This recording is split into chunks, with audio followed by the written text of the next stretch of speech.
The space station floated in the darkness between stars. It was called Helix 9, and it was the biggest training academy in the known galaxy. Young soldiers from 100 different worlds came here to learn how to fight, how to talk, and how to work together. The Galactic Union had built this place to create peace. They believed that if species trained together, they would not fight each other. Park was 22 years old when she arrived. She was not tall. She was not strong compared to the aliens around her. On paper, she was nothing special. Earth was a small planet on the edge of Union space. Humans had only joined the galactic community 50 years ago. Most species did not think much about them. The shuttle bay was cold when stepped off the transport ship. She carried one bag over her shoulder. Her black hair was tied back in a simple ponytail. Her dark eyes moved across the crowd of aliens, taking in everything. There were creatures with scales, creatures with fur, creatures with too many eyes, and creatures with no eyes at all. Had studied all of them in her books back home, but seeing them in real life was different. A voice called out behind her, "Over here." She turned and saw a familiar face, was waving at her from across the bay. They had grown up in the same city back on Earth. They had applied to the academy together, was tall and thin, with a bright smile that never seemed to fade. "Can you believe this place?" said as walked over. "It is huge. I got lost 3 times just trying to find the shuttle bay." Smiled a little. "Did you see the yet?" Smile dropped. "Yes, they are big." They were the reason had studied so hard to get here. They were the most feared warriors in the galaxy. They stood 3 meters tall. They had 8 limbs, 4 for walking and 4 for fighting. Their scales were the color of dark blood. Their claws could cut through metal. And they had never, not once in their recorded history, lost a war. The Galactic Union had spent decades trying to make peace with them. Finally, they had agreed to send some of their officers to train alongside other species. It was supposed to be a sign of trust, but everyone knew the truth.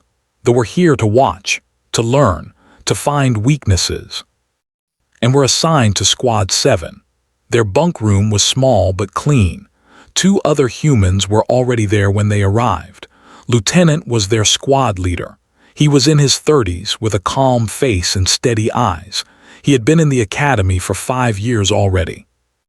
"Welcome to Helix 9, said. "Training starts tomorrow, get some sleep." But could not sleep. She lay in her bunk and stared at the ceiling. Through the small window she could see distant stars. Somewhere out there was Earth. Somewhere out there was her mother, her father, her little brother. She had promised them she would come back. She would keep that promise. The next morning all the cadets gathered in the... It was a massive indoor jungle built to train soldiers in different environments. Trees with blue leaves rose toward a fake sun. Strange flowers glowed in the shadows. The air was warm and wet. Commander was waiting for them. Had seen pictures of before, but pictures did not capture the reality. Was a monster. He stood at the center of the clearing, his 4 fighting arms crossed over his chest. His eyes were black pits with no whites. His scales seemed to drink in the light. When he spoke, his voice was deep and rough, like stones grinding together. "Today you will learn about territory," said through his translator device. "In the wild, predators mark their ground. They fight to protect it. This is the first lesson of war. Know your ground." The exercise was simple. Each squad had to cross the and plant their flag on the other side. The squad that did it fastest would win.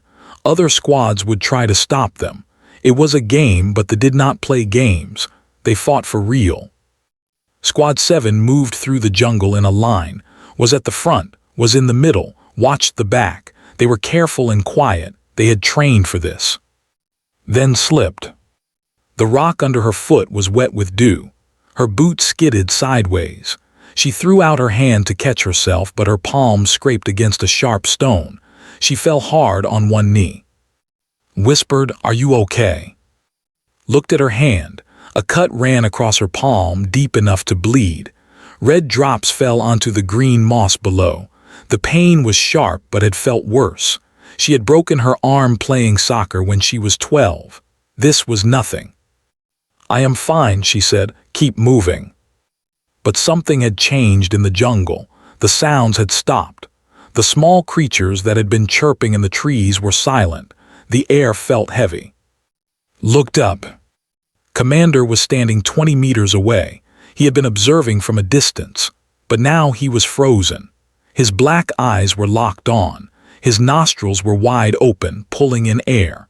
His 4 fighting arms had dropped to his sides. His claws, those terrible claws that could cut through metal, had pulled back into his fingers. The most feared warrior in the galaxy was staring at a small human girl with a cut on her hand. And he looked afraid. Scales flattened against his body, his legs bent. Slowly, like a falling tree, the massive commander lowered himself to the ground. He lay flat on the moss, his eyes closed, his breathing stopped. He was playing dead. Stood there, blood dripping from her hand, and did not understand what she was seeing. The apex predator of the galaxy was lying at her feet, pretending to be a corpse. All because he had smelled her blood. Nobody moved for a long time.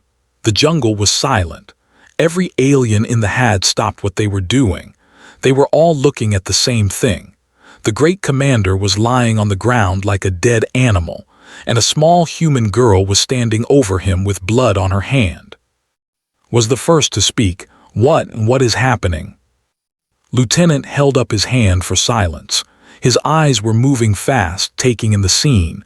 The other in the had backed away. They were pressed against the walls as far from as they could get. Their scales were flat. Their claws were hidden. They looked like prey animals trying to hide from a hunter. But that made no sense. They were the hunters. They were always the hunters. Every species in the galaxy knew this. Looked down at her bleeding hand. The cut was not deep. It would heal in a few days. She did not understand why everyone was acting so strange. She turned to ask what was wrong. And then his eyes snapped open. He did not move. He stayed flat on the ground. But his black eyes looked up at, and in them she saw something she never expected to see in a terror. "Do not move," said. His voice was barely a whisper through his translator. "Please, do not move toward me." Froze. I was not going to. "Your blood," said. "I can smell it. I can smell everything in it. What are you?" "I am human," said. "You know this. We trained together yesterday." His breathing was fast and shallow. "Yesterday I did not smell your blood. Yesterday I did not know." He closed his eyes again. "The files said you were harmless, class 7, omnivores, slow, weak, no natural weapons. We thought you were like the soft creatures who would never matter." "We are not soft," said quietly. No, his voice shook. "You are not." The Academy's medical team arrived a few minutes later. They bandaged his hand. They helped stand up. The commander's legs were not steady. He had to lean on one of his officers. His scales were still flat, and his eyes kept moving back to, watching her like she might attack at any moment. The training exercise was canceled.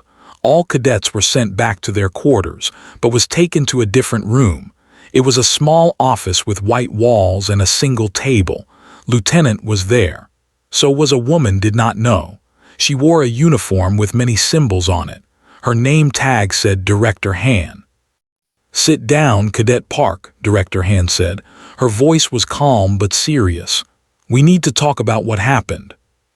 Sat, her bandaged hand rested on the table. "I do not understand what happened. I just cut my hand. I have done this many times before. It is not a big thing."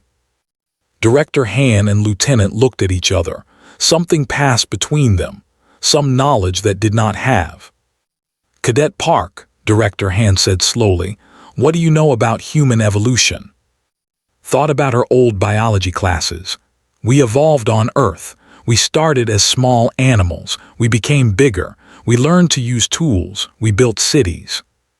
"Yes, but how did we hunt? Before the tools, before the weapons. How did early humans catch their food?" Had learned this too long ago. We followed them. We walked after animals until they got tired. Then we killed them. Persistence hunting, Lieutenant said. That is what it is called. Most predators in the galaxy use speed or strength or venom. They attack fast and hard. If they fail, they give up and try again later. But humans did something different. We did not need to be fast. We did not need to be strong. We just needed to keep going. Director Han leaned forward. Cadet Park, do you know what happens to an animal when a human follows it for 2 days without stopping? Shook her head. It dies not from wounds, not from fighting. It dies because its body cannot handle the stress. Its heart gives out. Its muscles break down. It collapses and the human simply walks up to it and finishes the job. Director Han paused. No other species in the known galaxy hunts this way. We are the only ones. Was starting to understand. They smelled this in my blood. They smelled everything, Lieutenant said. Your adrenaline, your cortisol, the way your body handles stress. But most of all, they smelled that you were still functioning normally. You were injured and your body did not panic. It just kept going like nothing had happened. Because nothing did happen, said. It was a small cut. To you, yes, but to it was a signal, a warning. Director Han's eyes were serious. Their instincts told them that they were looking at a creature that does not stop when it is hurt, a creature that will follow them forever, a creature that feels pain and keeps walking anyway. Looked at her bandaged hand. The blood had already stopped. In a week, there would be nothing but a small scar. Commander is the most dangerous warrior in the Dominion, Lieutenant said. He has killed hundreds in battle. He has never shown fear to anyone. But when he smelled your blood, his body told him to play dead. Because his instincts, millions of years of evolution, told him one thing very clearly. Looked up. If he fought you, said, and you survived, you would never stop coming. You would follow him across the galaxy. You would follow him until one of you was dead, and his instincts knew which one it would be. Sat in silence for a long moment. Outside the window, stars burned in the endless dark. She thought about her ancestors on Earth, walking across hot savannas, following animals for days without rest. She thought about what it meant to be human. So what happens now? She asked. Director Han smiled, but it was not a happy smile. Now, Cadet Park, the galaxy learns the truth about humanity, and I do not think they will like it. The video spread across the galaxy like fire through dry grass. Someone had recorded what happened Someone had shared it on the network. Within 3 days, every inhabited world had seen it. The great commander, the undefeated warrior of the Dominion, lying on the ground like a dead thing, while a small human girl stood over him with blood on her hand. The Galactic Union called an emergency meeting. Representatives from 42 species gathered in the Grand Council chamber on the capital world. The room was huge, built to hold creatures of all sizes. Some delegates floated in water tanks. Some hung from the ceiling. Some sat in chairs made for bodies very different from human bodies. Ambassador walked to the center of the room. She was in her 50s, with hair and a calm face. She had spent 30 years talking to aliens. She had helped write the treaty that brought humans into the Union, but she had never faced a moment like this. The chamber was loud with voices. Translators filled the air with 100 languages all speaking at once. Fear, anger, confusion. The galaxy wanted answers. The delegates spoke first. They were tall and thin, with skin like flower petals that glowed different colors with their emotions. Right now, they glowed a worried yellow. The human did not attack, they said. We have all watched the recording. She simply stood there. She was bleeding. She was injured. Why did the commander react with such submission? Other voices joined in. Yes, explain. What trick did she use? Is this a human weapon? Ambassador waited for the noise to quiet. Then she spoke, her voice calm and clear. Because Commander is intelligent. The chamber went silent. He recognized what he was seeing, continued. His instincts, developed over millions of years of evolution, understood something that our files and databases did not tell you. They understood what humans really are. She touched a control on her wrist. A hologram appeared in the center of the room. It showed a human, a man with dark skin and simple clothes. He was walking across a wide, flat land of yellow grass and red dirt. The sun was hot above him. In the distance, a four-legged animal was running. "This is called persistence hunting," said. "It is how our ancestors survived on Earth before we had tools or weapons. Watch." The hologram continued. The animal ran fast, much faster than the human. It disappeared over a hill. The human did not try to catch it, he just kept walking, steady steps, one after another, the same speed, the same direction. The hologram showed time passing. The sun moved across the sky. The human kept walking. He found the animal again. It ran away again. He kept walking. Hours passed. The animal was slowing down. Its legs were shaking. Foam dripped from its mouth. It tried to run, but it could not run as fast as before. The human was still walking. The same steady steps, not tired, not stopping. By the end of the day, the animal could not run anymore. It stood in the grass, breathing hard, its body broken from exhaustion. The human walked up to it slowly. The animal did not even try to escape. It was too tired to move. The human killed it quickly with a simple stone tool. The hologram faded. The council chamber was completely silent. "Our ancestors did not need claws," Ambassador said. "They did not need venom or speed or strength. They evolved something else. They evolved the ability to never stop, to keep going when any other creature would give up, to follow their prey until it died from exhaustion." She looked around the room. Hundreds of alien eyes stared back at her. "We evolved sweat glands to keep our bodies cool when we run. We evolved efficient hearts that can work for days without rest. We evolved minds that feel pain and ignore it. We evolved to be patient, persistent, unstoppable." The delegation had been silent until now. Their leader, an old warrior with scars across his scales, finally spoke. "The girl was injured. We all saw it. She was bleeding from her hand." "Yes," said. "And she did not stop. She did not slow. She did not cry out or show weakness. Her body continued to function as if nothing had happened." "Yes." The old closed his eyes. Commander smelled her blood. He smelled the chemicals in it. Adrenaline, cortisol, the markers of stress and injury. But he also smelled that her body was not shutting down. It was not going into shock. It was preparing to continue. Correct. Her instincts did not tell her to flee or hide. They told her to keep going, to finish the task, to ignore the wound and complete the hunt. Ambassador nodded slowly. "Humans do not think of ourselves as predators. We see ourselves as ordinary, average, nothing special. But that is because we only compare ourselves to each other, when you compare us to the rest of the galaxy." She let the sentence hang in the air. The delegate spoke again, their petals now a pale, frightened white. "You are saying that humans are not prey animals who learn to use tools. You are saying that humans are predators who decided to be civilized." "Yes. And if you decided to be uncivilized again." Ambassador's face was calm, but her eyes were steady and hard. "Then we would follow you, wherever you went, however long it took. We would not stop until one of us was finished. And our instincts, millions of years of evolution, tell us very clearly which one it would be."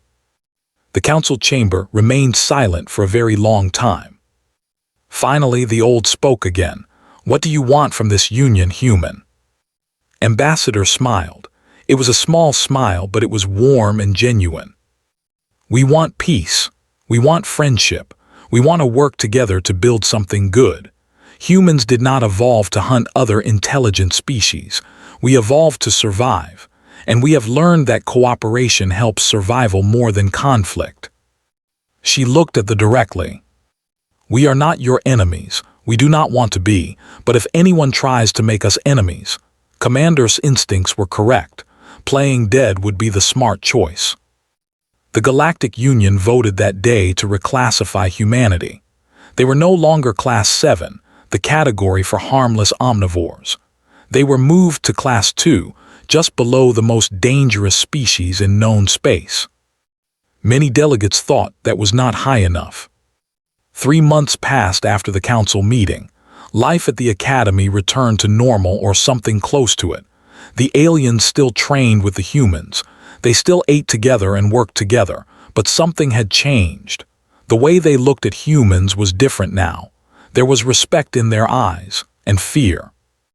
Did not like the fear. She was the same person she had always been. The same girl who missed her family.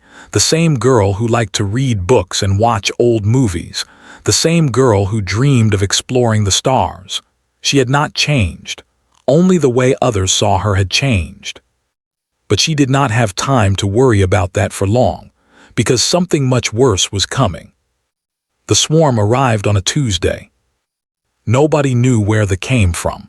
They had appeared at the edge of Union space 20 years ago and had been eating their way toward the center ever since. They were not like other species. They were not individuals. They were a single mind spread across billions of bodies. They did not talk. They did not negotiate. They did not want anything except to consume.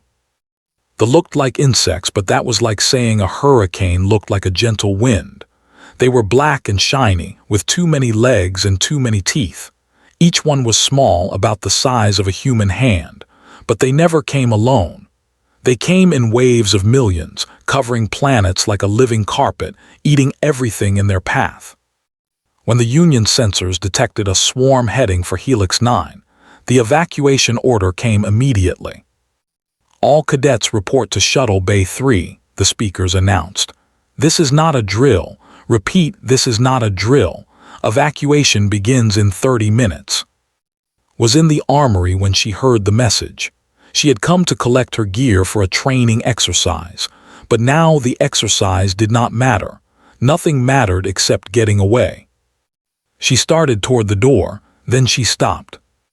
The armory was full of weapons, real weapons, not training tools, rifles, grenades, combat armor, everything a soldier would need to fight. Found her there 5 minutes later. What are you doing? The shuttles are loading, we have to go. Was strapping on a set of light combat armor. It was not fancy, just basic protection for the chest and legs. She picked up a rifle and checked its power cell. They will land before everyone can evacuate, said. I looked at the sensor data. The swarm is too close. Some shuttles will not make it off the station.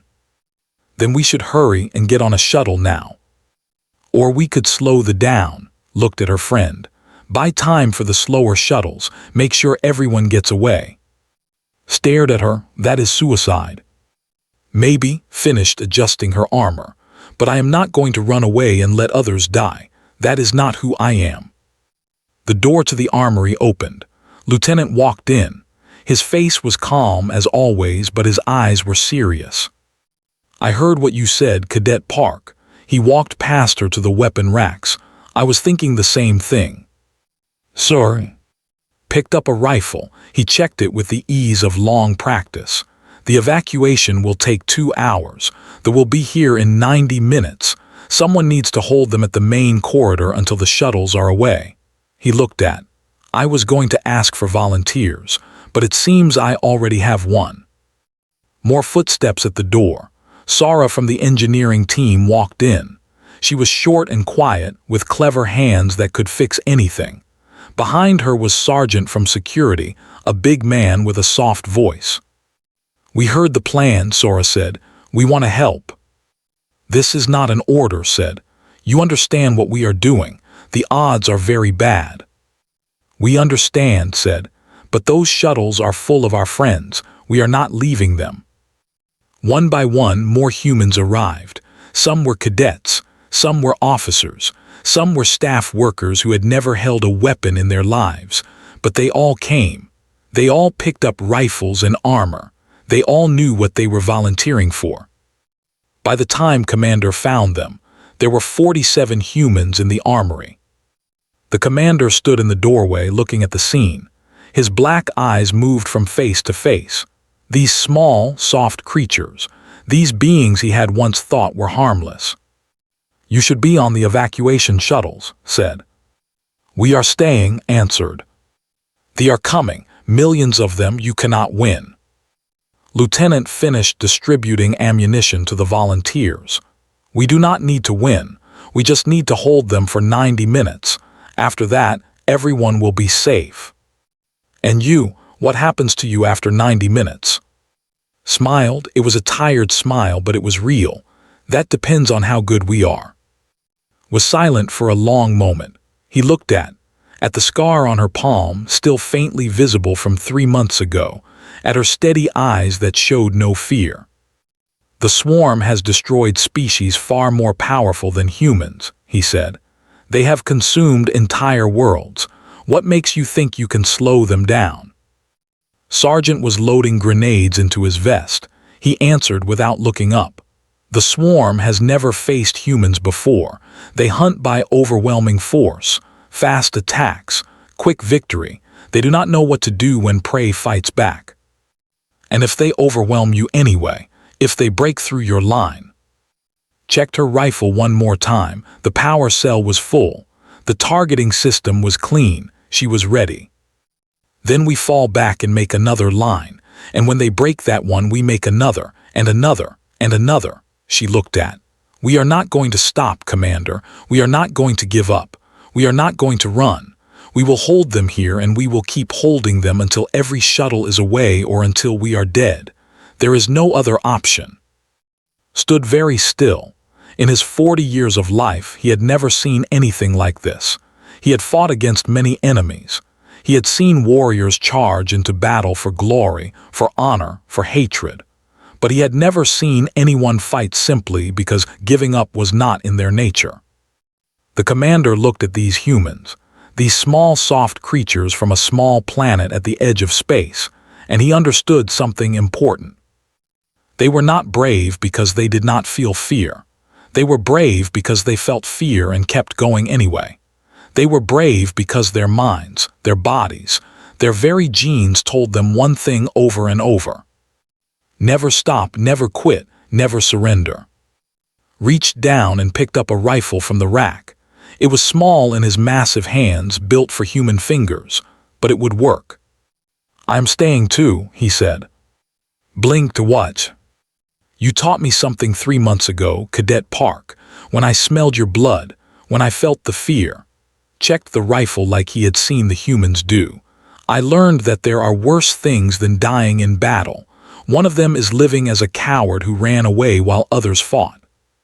He looked at the gathered humans, 47 of them, 48 now with him. "I will stand with you," Commander said. "Let us see what they think of persistence." The Battle of Helix 9 lasted 11 days. Nobody expected it to last 11 hours. They had never been stopped before. They had eaten through planetary defense fleets. They had consumed species that had fought wars for 10,000 years. 48 defenders against millions of should have been a meal, not a battle. But they had never fought humans before. The first wave hit the main corridor at dawn on day 1. The station sensors counted 300,000 individuals in that first attack. They poured through the breached hull like black water, flowing over walls and ceilings, their teeth clicking with hunger. The humans were waiting. Fired her first shot at exactly 600 hours. The plasma bolt burned through a dozen at once. Around her, 47 other rifles opened fire.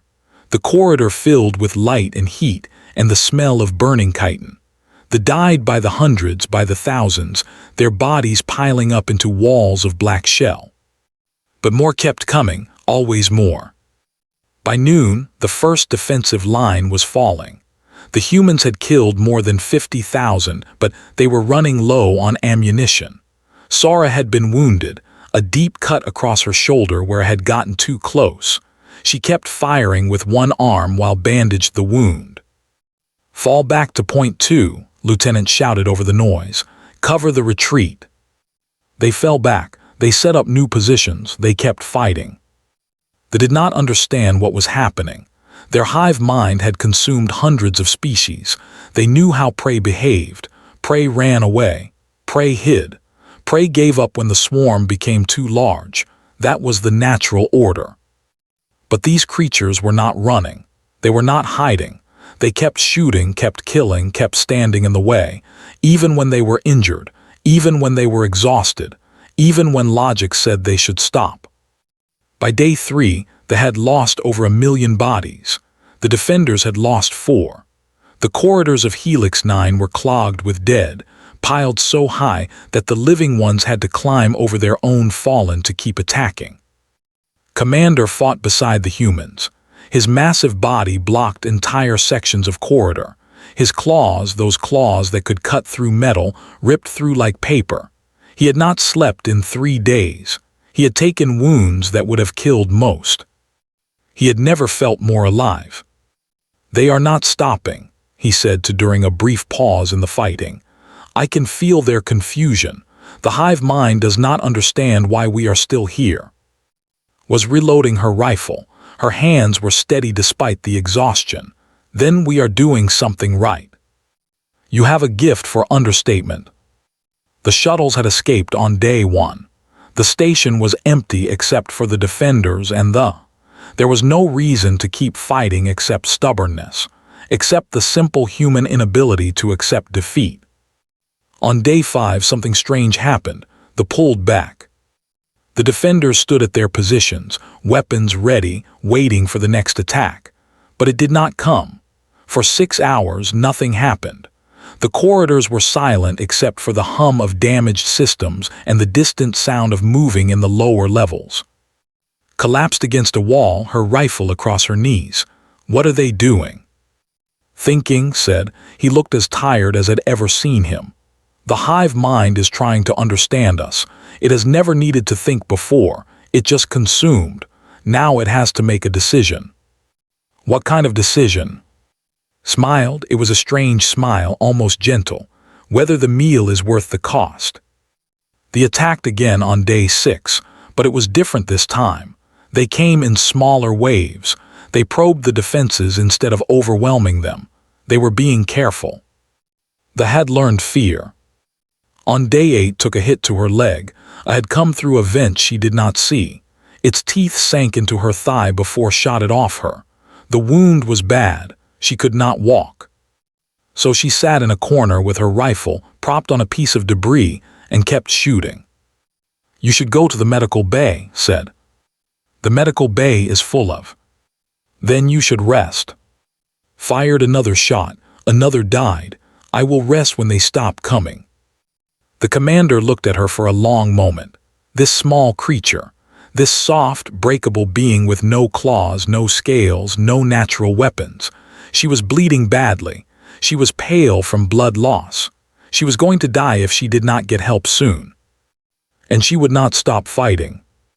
Had spent his whole life believing that they were the ultimate predators, the top of the food chain, the most dangerous species in the galaxy.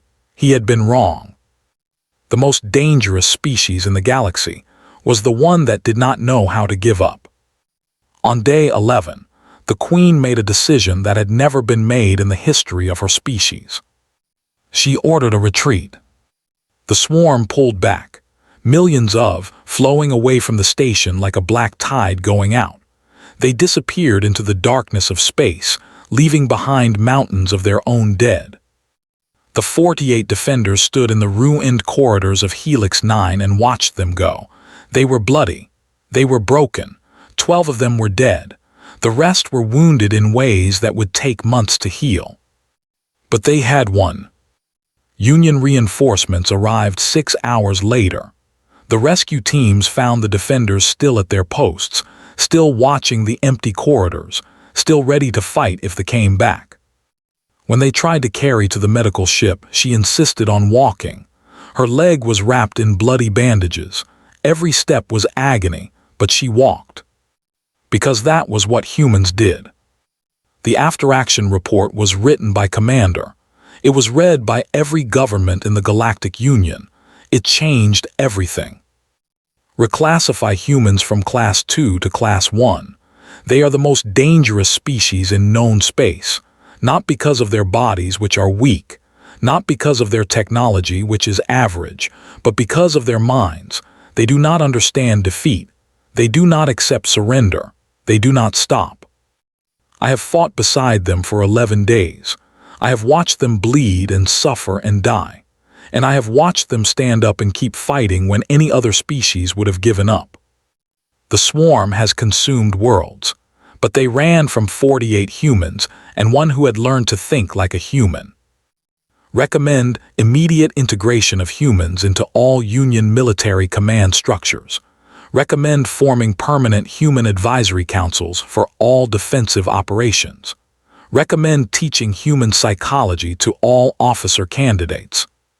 Final recommendation: never give humanity a reason to follow us, because if we become their enemy, they will chase us across the galaxy. They will chase us until the stars burn out. They will chase us forever. And they will win. Because humans do not stop. Was promoted to lieutenant. She received the Union Medal of Valor, the highest military honor in known space. She was the first human to ever receive it. At the ceremony, they asked her to say a few words. She stood at the podium, leaning on a cane because her leg was still healing. She looked out at the crowd of humans and aliens who had come to honor her. "I did not do anything special," she said. "I just did not stop. Any human would have done the same." She touched the scar on her palm, the small cut from the 3 months in a lifetime ago. "We are not the biggest, we are not the strongest, we are not the fastest, but we are persistent, we keep going, we never give up. That is what it means to be human." She smiled. "And if the galaxy ever forgets that, we will be happy to remind them." The Galactic Union did not forget.